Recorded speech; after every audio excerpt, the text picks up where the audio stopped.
नमस्कार, मी अमिता कदम महाराष्ट्र 24 तासमध्ये आपलं सगळ्यांचं स्वागत करते. आपल्यासोबत आहे राजेश वायर पाटील, शिवसेना उद्धव बाळासाहेब ठाकरे पक्षाचे कोपरी पाचपाखाडी विधानसभा प्रमुख. आज त्यांचा वाढदिवस आणि त्या वाढदिवसाच्या निमित्ताने आपण महाराष्ट्र 24 तासच्या माध्यमातून त्यांच्याशी बातचीत करणार आहे. कोपरीचा पुनर्विकास आणि त्याबद्दल अजून काही कारणं आहेत का त्याबद्दल. सर्वप्रथम सर, आपला आज वाढदिवस आणि त्या वाढदिवसानिमित्त आपल्याला सर्वप्रथम महाराष्ट्र 24 तास मधून शुभेच्छा. आपल्याला सस्नेह जय महाराष्ट्र. माझ्या वाढदिवसानिमित्त आपण शुभेच्छा दिल्या, आपला मी आभारी आहे. आज आमच्या कोपरीचा जो रखडलेला विकास आहे, गेले कित्येक वर्ष झाले आमच्या कोपरीचा विकास रखडलेला आहे.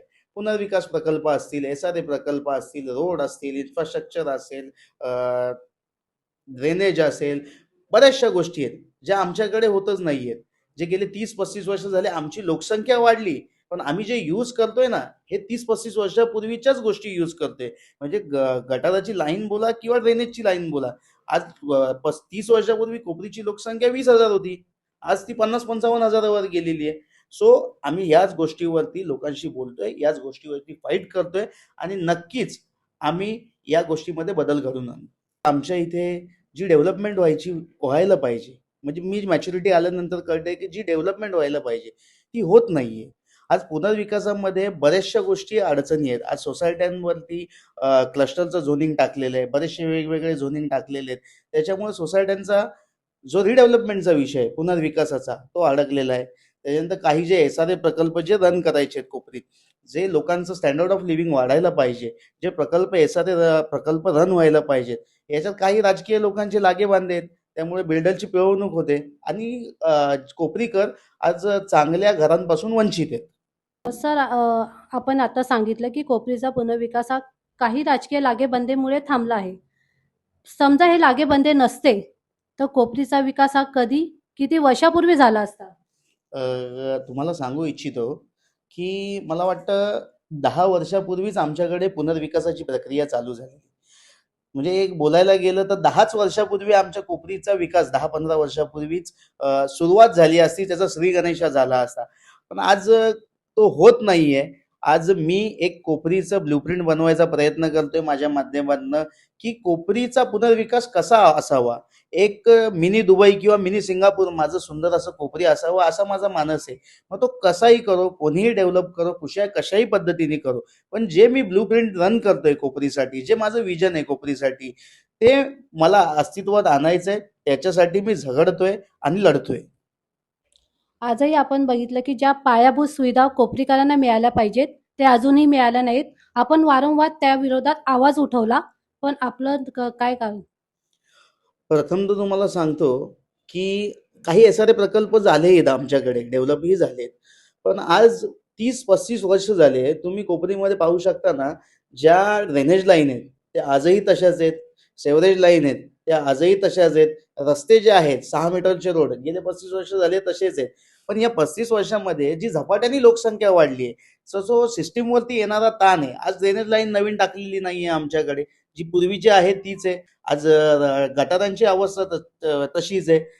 नगरसेवक, नळ, गटार, रस्ते या बेसिक गोष्टीवर आणि इन्फ्रास्ट्रक्चरवर काम करणारा हा जनतेचा सेवक असतो. हे आजपर्यंत इथे कोणी केलेलं नाहीये आणि नक्कीच यापुढे माझ्या माध्यमातून मी याच्यावरती काम करणार आहे. शिक्षणाबद्दल तुम्ही एक विजन तयार केलं आहे, ते त्याचं नेमकं काय आहे. शिक्षणाबद्दल सांगायचं तर आज मी तुम्हाला सांगतो, आमच्या कोपरीमध्ये आहे ना महापालिकेच्या 4 शाळा होत्या. आज बघाल ना तुम्ही, एकही पालिकेची शाळा आहे ना चालू नाहीये.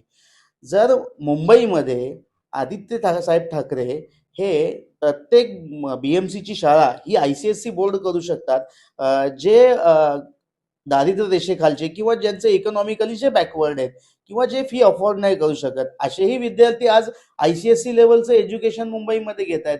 जर हीच गोष्ट ठाण्यात का नाही होऊ शकत, तर नक्कीच मी आदित्य साहेबांच्या विजनवरती मला कोपरीतल्या सर्व शाळा ICSE करून त्यांचा पुनर्विकास करून रन करण्याचं माध्यम आहे माझं. आपण बघितलं की कोपरीकर अनेक समस्या घेऊन आपल्याकडे येत असतात. त्या समस्यांकडे तुम्ही कसं बघता आणि त्या समस्याचं निवारण आपण कशा पद्धतीने करणार. आज तुम्ही पाहू शकता आमच्या कोपरीमध्ये ना खूप समस्या आहेत. काम करायला इतकी संधी आहे, की संधीचं सोनं करणं हे आतापर्यंतच्या लोकप्रतिनिधींचं काम होतं. पण त्यांच्या अडचणी दूर होत नाहीयेत. आज लोकांना नवीन चेहरा मिळतोय. आज मी सातत्याने काम करतोय, लोकांसाठी वेळ देतोय आणि लोकांच्या समस्या सोडवताना, त्यांचं निराकरण करताना त्यांच्या चेहऱ्यावरचं जे स्मित हास्य आहे, हीच माझ्या केलेल्या कामाची पोचपावती आहे. तर माणूस प्रत्येक संकल्प करत असतो काही ना काही. आपण सुद्धा काही संकल्प केला आहे का? कोपरीचा पूर्ण विकास व्हावा यासाठी काही संकल्प केला आहे का? नक्कीच तुम्हाला सांगू इच्छितो. माझ्या वाढदिवसानिमित्त मी एक कॅम्पेन करतोय. Walk for Kopri, talk for Kopri, let's do development for Kopri.